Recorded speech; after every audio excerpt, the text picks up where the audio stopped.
So, what's going on, guys? Welcome back to the channel, and today we're riding the Voge DS900X. I'm not going to get out of here for a while. So currently you join me. I've just picked the bike up from Chester Road Motorcycles, and we're now on the road. We're going to head towards Wales for some twisty fun, some action.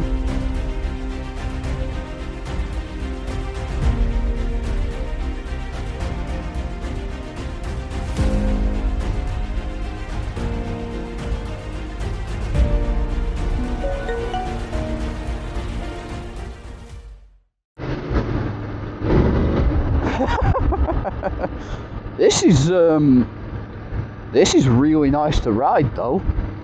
I am impressed with how light this thing feels. It doesn't feel anywhere near as heavy as I expected it to. They've been clever with the weight distribution, is what the guy at the dealership was telling me. It's getting quite warm with the sun out. I do like this tinted screen on this, which is adjustable, I believe. I don't know how you actually... Oh, okay.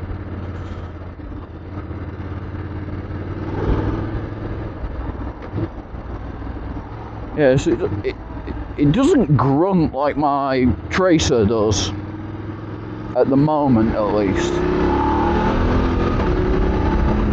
That sounds quite nice though. And yeah, adjustability on the screen, just pull it up. It's a little hard, like it's a little stiff.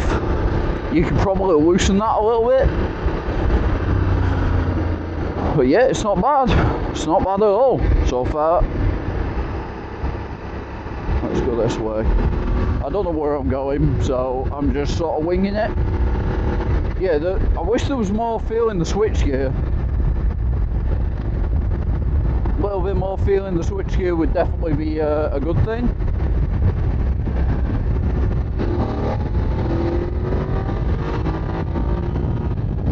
Okay, hello. That is quite some acceleration though. And we're not actually in sport mode yet.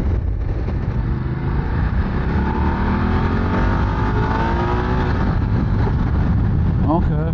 I mean, it's got power. It's definitely got power. It's more toned down than, you know, my Tracer is, for instance.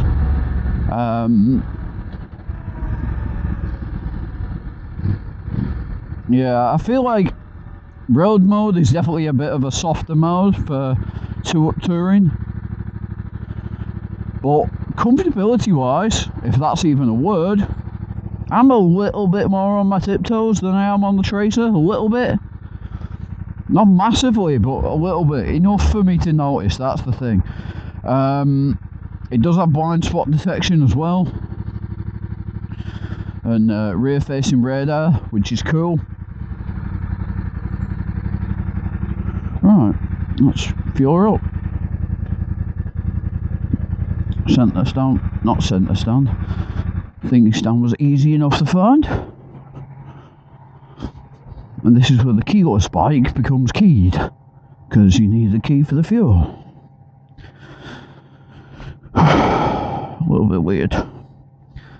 Definitely not used to that. This is it.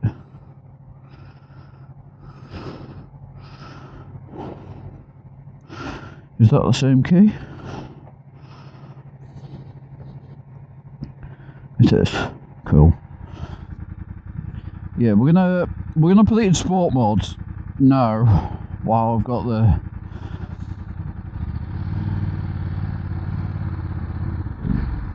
that grunts a bit more. That's more like what I was expecting.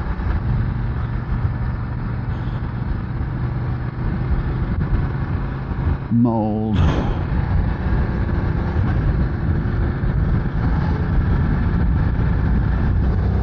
Oh, I like that. Yeah, sport mode's where it's at, mate, I think. I think sport mode might have been what I've been missing. Ooh, I like that grunt. I do like that grunt. Ooh, that's a bit vibey. In 6th gear around 3000, it didn't seem to like that.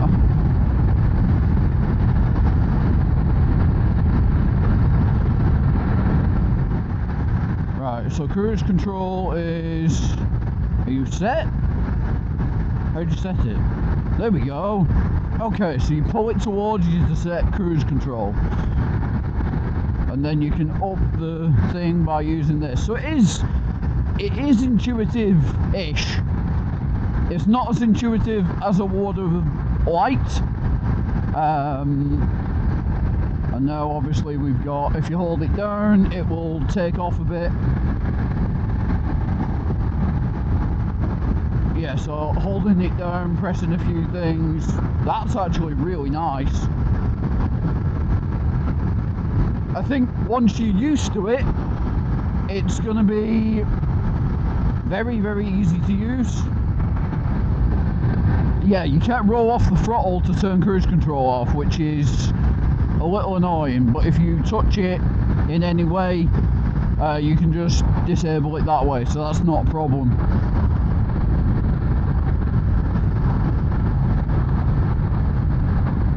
Oh, okay, that was the app coming up to connect your phone and Bluetooth. Please connect your Bluetooth to whatever, and it's still got the thing. Turn that off. I like the dash, I really like the dash. Now, apparently the newer model, 2025-2026, has screen mirroring on this, which obviously I can't test. But, flipping out, man. I mean, I'm into gear, and that front wheel wants to lift in sport mode, which is crazy.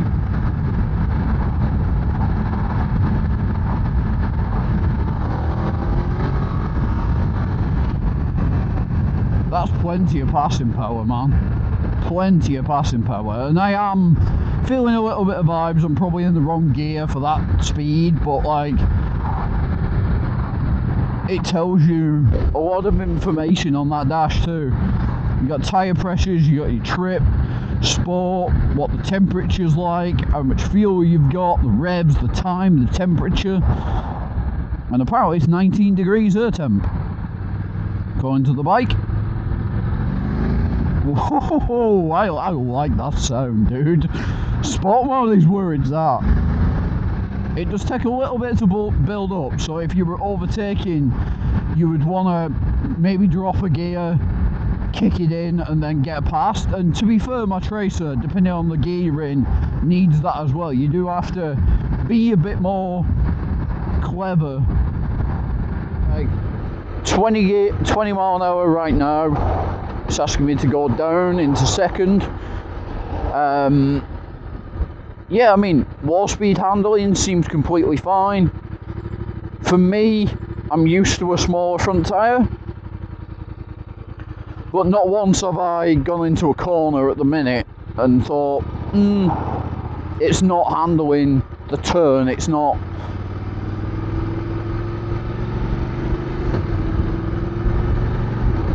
I mean, that quick shifter is really smooth, man. It's not as smooth as my Yamaha when going up the box, but in low gears, which are low speed. But my Yamaha's got 26,000 miles on it, 26,500 miles, and I'll be honest, I really like this looking down, and the cockpit, everything about it is just lovely to be on. I'm really enjoying this bike, man. I'm really enjoying it. And it's not because I want to enjoy it, because it's a cheaper bike and whatever else, but when you consider the technology and everything on this,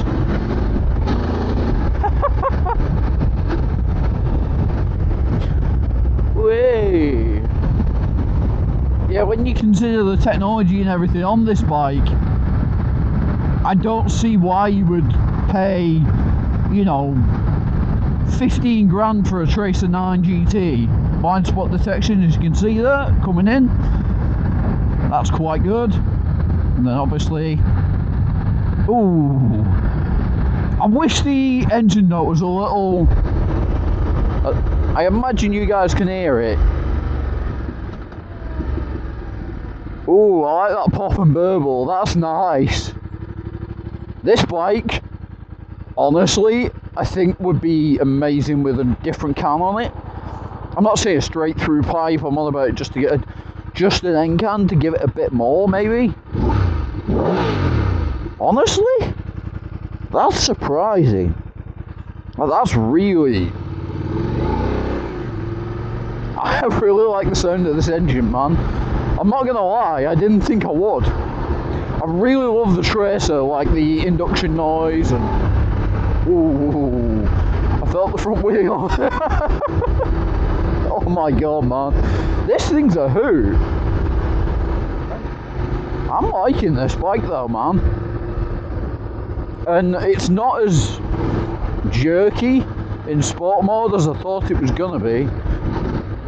It does lurch a bit actually, just testing it though, but like if you're not deliberately like whacking the throttle open like I was there, and then it lurches, you know, if you're not deliberately doing that, it's not gonna do that. It's not gonna bite in the way that you would, you know, sort of expect it to. But you know, like I honestly think like a lot of it is down to how you ride a bike.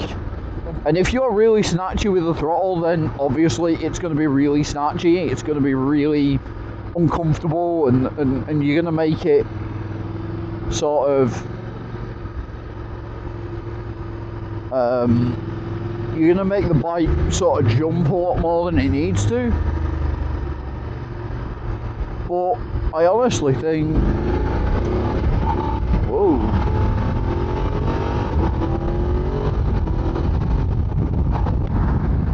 Like that's really, really smooth.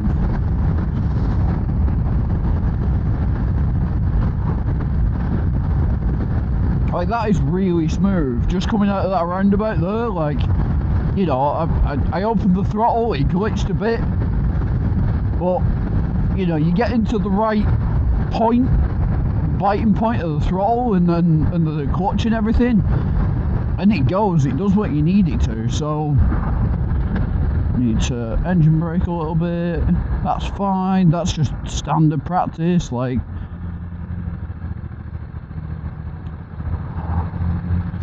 I don't know what exit it was telling me to go on.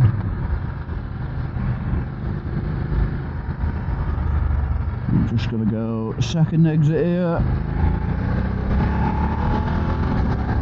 But yeah, the blind spot detection and everything seems to be working perfect. It's absolutely brilliant.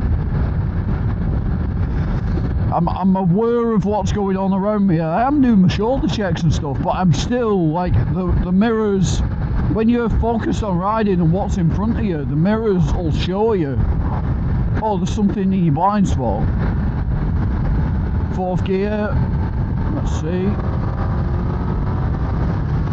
Plenty of grunt. Absolutely. Plenty of grunt.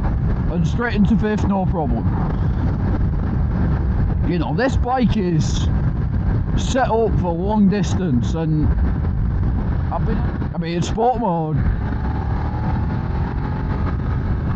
yeah, sport mode's where it's at, man. I'm at 5,000 revs and this thing wants to take off. Like, this thing wants to take off. Yeah, you get to like 4,000 and you hit that other part of the rev range where it just wants to go.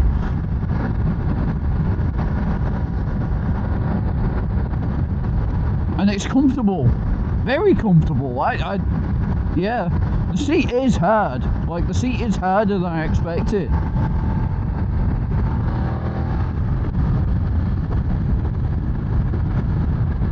But like, drop it into a corner.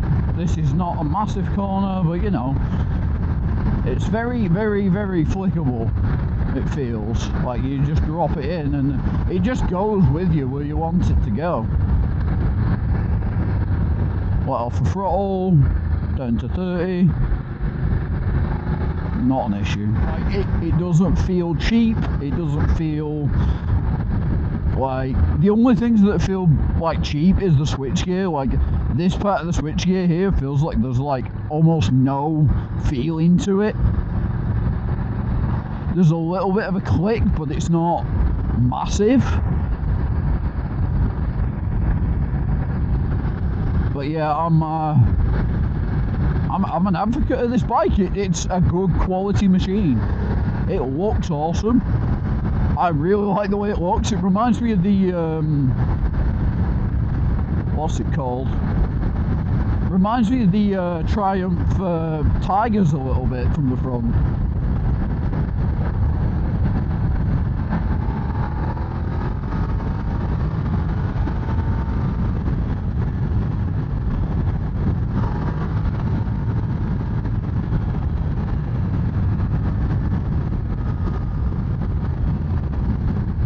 Yeah, I'm liking this. I'm liking this a lot. It's got a lot of power.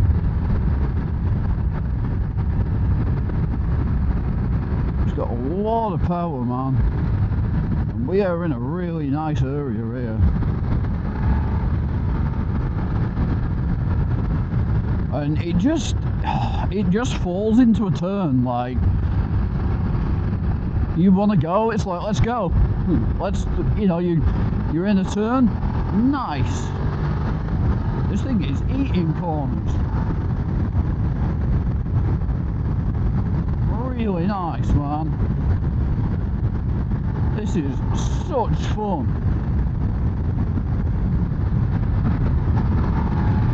I feel like this is like the ultimate touring bike. And then nothing behind us. Brakes. That's pretty good, man. And then 30 mile an hour fourth gear. It's complaining a little bit, but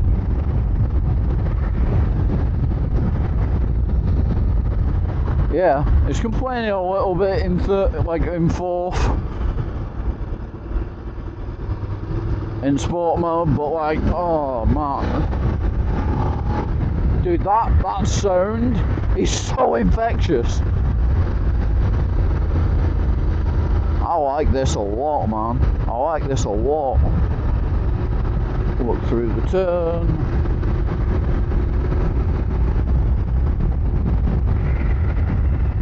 One thing I will say is you don't realise how quick you're going until you look down at the speedo and you're like, oh. So yeah, that's a bit of a problem. It's a bit of a problem, I will be honest. Because you don't realise it. The engine braking's nice as well in sport mode.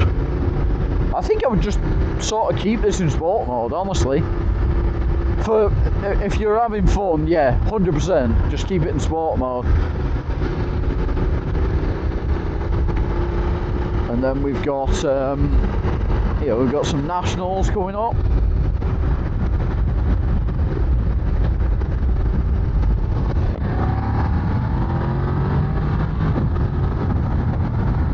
Straight through the box, absolutely no problems whatsoever. Let's turn onto here, bit of gravel on the road that I can see. Let's see where we go from here.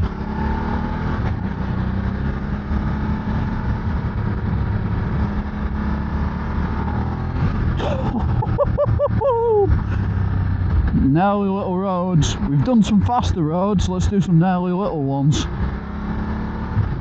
God, this bike is awesome.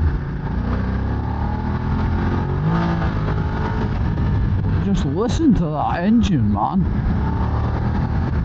Oh, it sounds really good. It does, it sounds awesome.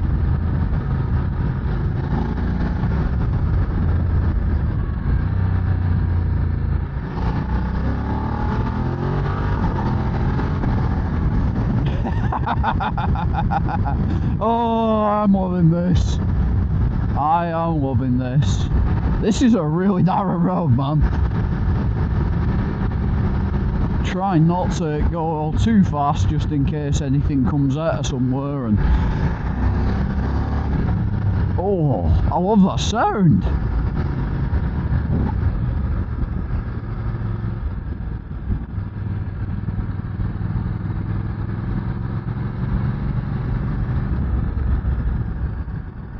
I absolutely love that sound.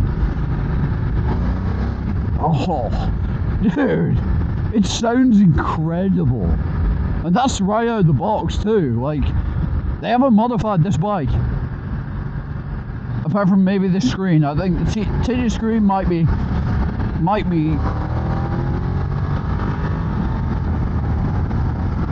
flipping egg, man. That's insane. Standing up, this is more comfortable than my Tracer to stand up on, 100%. This is more an adventure bike, obviously. My Tracer is a sports tourer, so that would be sort of expected. But yeah, very, very comfortable to stand up on. The pegs are big. It does everything you need it to, so yeah, very happy with that.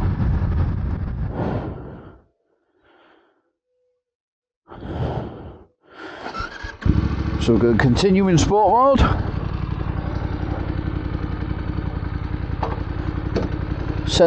Not centre stand, the rear stand or side stand, very easy to find, not an issue. So very, very, very nice. And we're going to head back to Chester Road Motorcycles, who loaned me the bike for an hour and a bit. It's probably nearing 2, to be honest, by the time I get back there, because I got a bit lost. But yeah, sorry to them for taking the bike out for a bit longer, but if you noticed, it's kept it in sport mode when I turned it off. Now I don't know how long you can turn it off and it'll keep it that way, I don't actually know, but what I do know is that the spot lamps are still on, which is great, because to me, you do want the spot lamps on. It's extra visibility for you, especially at night. I can imagine the spot lamps are really helpful, and apparently they are also cornering ABS or cornering lights. Whoa, little bird. And I am really, really considering this as my next one. It's light, it's flickable, it's really enjoyable to ride. There's not a lot I wouldn't change, to be honest. Like, switchgear is a little finicky. Like, yeah, I wouldn't say it's lacking in anything. It's just that, well, obviously they've cut corners to hit a budget on some of it, and the switchgear is a bit naff in terms of there isn't much feel to it. There isn't much. I think that's the main issue I have, is the switchgear feels very cheap and plasticky. There's not a lot of, like, when you click into it, it doesn't feel like clunk. That's my. I know why the indicator's on, and don't get me wrong, the CFD dash gives you so much information, you don't really need it, but I do think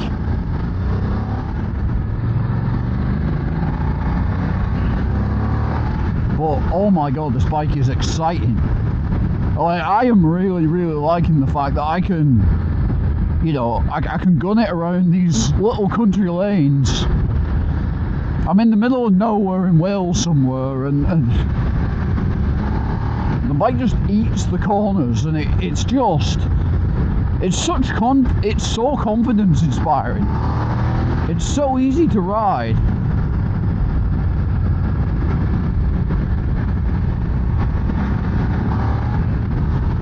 And it sounds incredible, man. It really does sound good. I really like the way it sounds, and like, I am very comfortable on this bike, and I haven't ridden it that long. I think that just goes to show how good of a bike it is. And I mean, I'm in the wrong gear though, definitely in the wrong gear, and it still pulled out of it. It wasn't like, oh, what are you doing? It was a bit lethargic to get up there.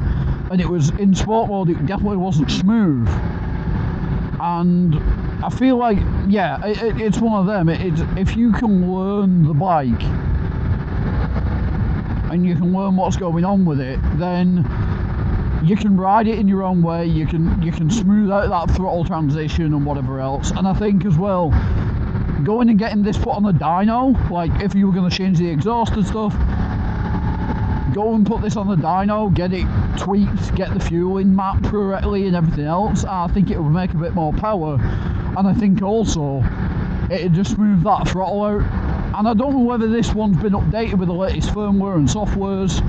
I don't know, but from what I can gather from watching some of the reviewers from like some of the other countries and stuff, is that once they've installed some of the newer softwares, the bike has smoothed out, got more powerful, there's a lot more, the rideability of the bike has improved through a software update. So for me, I'm like, well, it's kind of a no-brainer to just, you know, if you can do it via a software update and update the bike and make it better, why wouldn't you? And it seems like Voge is really on top of it, or MotoGP seems like they're really on top of it. And the amount of dealerships now that have got these Voges in is getting more and more every single week and year. Like, I bought my bike from Wigan Yamaha, which is now Wigan Motorcycles, and they stock Voge. They decided to stock it. And that's because MotoGP has got the confidence in the bike, and they've also invested loads of money into the parts, from what I've heard and read, and what some of the dealership networks have been saying. Like, the Voge parts, you're not going to struggle to get a hold of the parts, unlike a CF Moto or something like that, which is a different Chinese brand company, but they're not being stocked the same way as the Voge and Benelli and some of the other ones that are coming out. Wow, this thing eats miles for fun, man. And it's fun doing it too. Oh, it just handles so well. I would say that this actually handles better than my Tracer in some circumstances. Like, you know, I really like this bike, man. I really like it.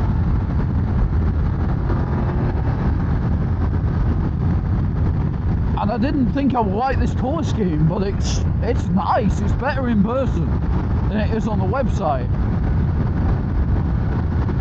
Now, if I was going to buy one, it'd probably be the grey with the blue.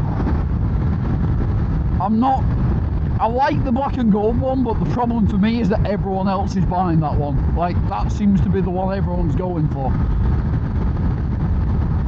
Now, if I was going to buy the black one, I'd want the black panniers to go with it, and the black top box. I don't know whether that's an option. But yeah, they're really smart looking bikes, I think, and Voge is doing really well at the moment. I don't know what the availability of them's like. That's something I'm going to ask when I get to the dealership. Like, what is the availability? Can you know, pick one up very, very soon and ride it out of the dealership, or are we looking at, I've got to order it and wait a couple of months to get one? Let's talk about heated grips and the heated seat. I've just put them on 3, which is the hottest, and I don't think right now I can feel anything, but I've only just turned them on. And apparently there's 3 levels of heated seat and 3 levels of heated grips. This is really nice, just having that. Having the heated seat built in is crazy good value. And this bike is already crazy good value. Like,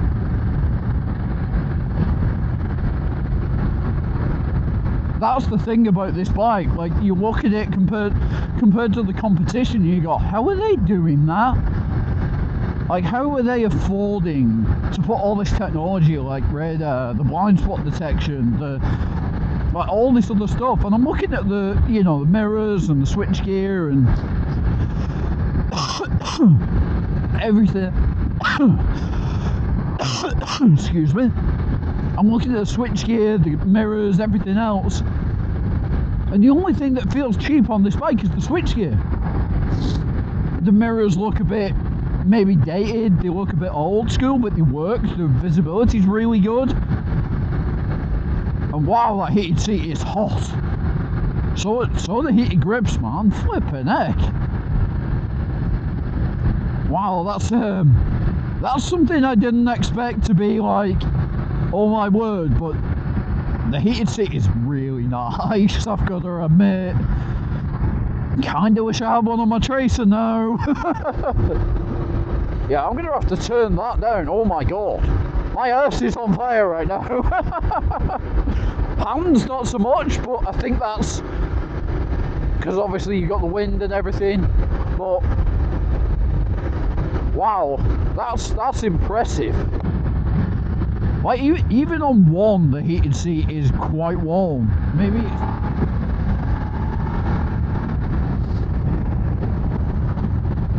But the rest of it, it's got plenty of pulling power, it's got plenty of grunt, it's really, really, really good quality. It feels quality. It doesn't, like, I would say some of the plastics and stuff on my Tracer feel cheaper than this. And I was saying to the guy at the dealership, like, one of the things that happened on the Tracer is I was power washing it and all the markings came off it.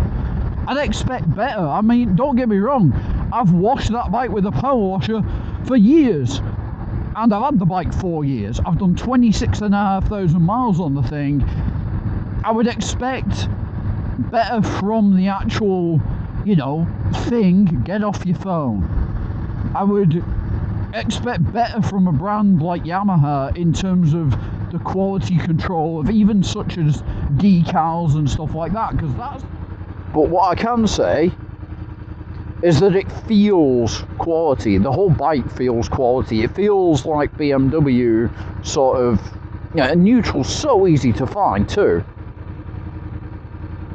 Just turn the heated seat off and the heated grips, because I don't really need them, with it being nearly 20 degrees out, or 17.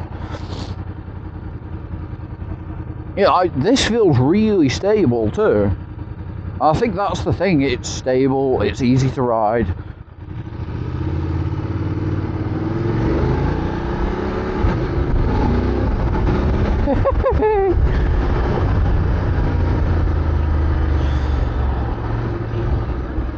It sounds really good too, which is the other thing.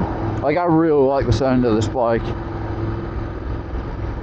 Really like the sound of this bike. So yeah, if you're gonna go, if you've been thinking about going and test riding one of these and you haven't yet, do it. Just go and do it. You will not be disappointed.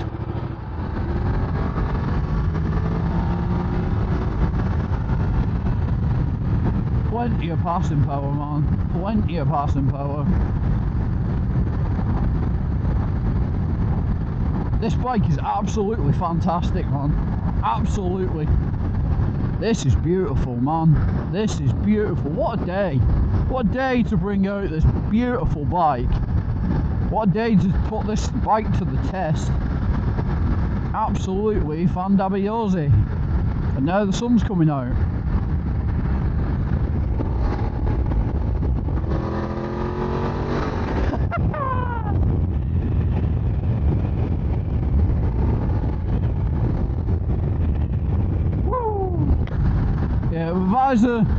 Visor up, it's definitely windy today, so I don't know exactly how good the wind protection is on this, but like when I got down a little bit lower, it definitely feels like it's taking the wind off.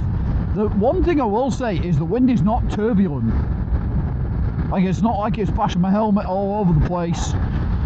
I'm gonna put the screen down a bit.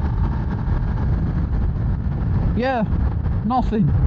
It didn't feel like it changed for me. Now, I don't know whether this is a shorter screen. I will ask at the dealer. But this has been absolutely fantastic to ride. And you just throw it into the corners, man. Just throw it into the corners and it just eats them alive. I went into this ride not expecting anything, but I didn't know whether I was going to like it or not.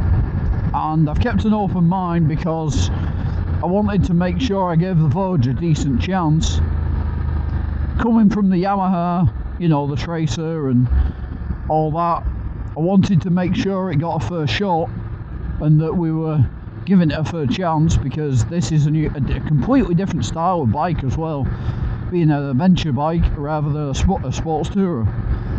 And I'll be honest, I didn't expect to like it as much as I do. I'm sold. I'm sold. Absolutely sold. And we're nearly back. We're nearly back. This has been an incredible bike to ride. It's been so fun. And I'll be honest, I didn't expect to like it as much as I do. I really didn't expect to like it as much as I do. This bike is phenomenal. For the money, why would you buy anything else? I genuinely question now, how the hell do they make this bike at the price that they're making it? Absolutely awesome. This thing is really good.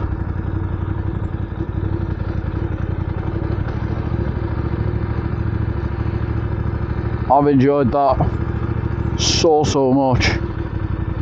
Wow. Just wow.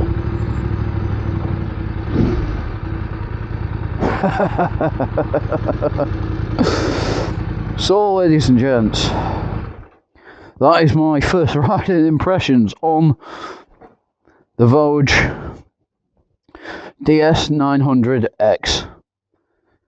Absolutely fantastic. And for 9.2 on the road, you get your panniers, top box, and everything else included. What a bike. What a bike. Incredible.